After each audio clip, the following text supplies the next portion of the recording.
शिवा माझी गंगा शिवा माझी गंगा शिवा माझी गंगा छुआना सुराजा पिया लहरा के अंदर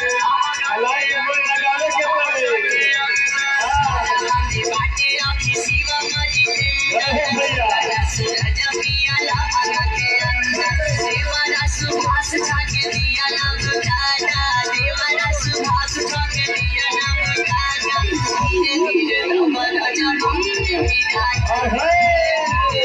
राजा बाबू ने पिराजा धीरे धीरे राजा बाबू ने पिराजा खटिया पे नहीं राजा भूमि में सोहाता खटिया पे नहीं राजा भूमि में सोहाता धीरे धीरे राजा बाबू ने पिराजा धीरे धीरे